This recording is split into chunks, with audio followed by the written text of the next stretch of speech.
All right, well, we've got a bear's head here that's ready to pick, and I'm going to show you.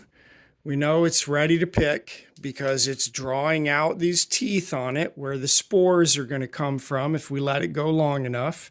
And we don't need the spores to come out. We don't need it to put energy into that. So this is a good time to pick it. And this is also a good time to show you the difference between bear's head and the other two species that are related to it. They're all Hericium genus.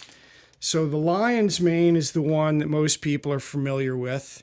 And the lion's mane is basically just sort of pom-poms. All the teeth kind of hang down from a kind of big glob. So this is Hericium erinaceus. A little more three-dimensional than that is this bear's head that you can see is kind of tufted.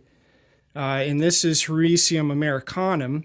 And then if it gets even more drawn out, more branching than that, you can imagine, that's this third species, the coral tooth. And this one is more branching, less like blobs and more sort of branches. But they're all, and this one's Hericium coralloides, but they all have very similar taste, flavor profiles, and chances are that they all are medicinally very similar for those of you that are interested in the medicinal aspects of lion's mane. There's not a lot of studies on it, but I did find one recent study that looked at some of the chemical makeup of the different species and found that they were all kind of within range of each other. There's significant overlap. It looks like there's not dramatic difference. So anyway, but they all function basically the same.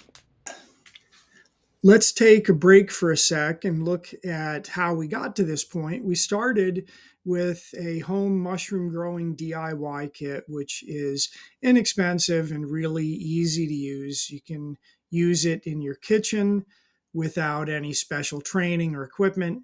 And about 2 weeks from the time that you initially inoculate, you will end up having mushrooms starting to grow.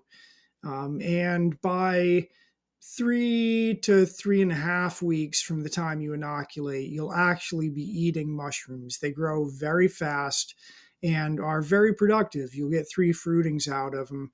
So you'll be able to try 3 different recipes with them. And I'm going to show you how you'll pick the bear's head, just like any of the other mushrooms that you grow. Generally, you just grab them and kind of pull and twist, and they'll come right off.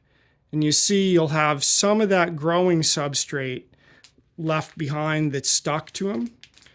And with that, it's just going to be a matter of going in and kind of doing your V cut,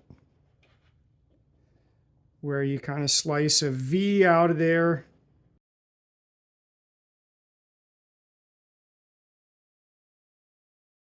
And that's all it takes. Now this is ready to go into a paper bag and to be stored in a paper bag in the fridge. Your DIY mushroom growing kit, this is ready to get some micropore tape put across there. That was the first time this is fruited.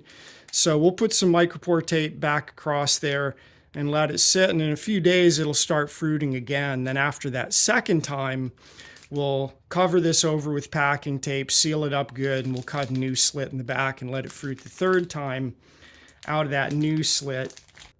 So one other thing I want to say about all three of these Hericium varieties.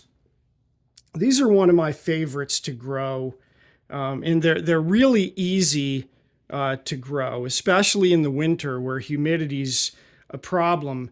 In order to keep the humidity high enough in the winter when your indoor humidity is so low because you're running your heaters and the outdoor humidity is so low, in order to keep the humidity up, you need to add a lot of extra moisture to the air, and it's hard to keep enough airflow going because the two things that you're really worried about with humidity are the humidity and the amount of airflow. If you reduce your airflow, if you don't have fresh air coming in, it's easy to keep a high humidity environment.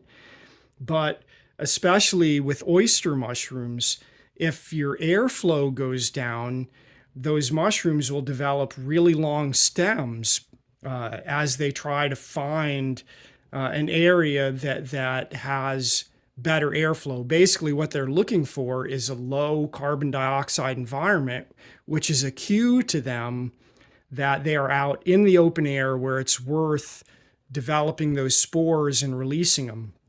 If the carbon dioxide levels are really high, that's telling those mushrooms that the spores that they release aren't going to go anywhere because they're not out in the fresh air.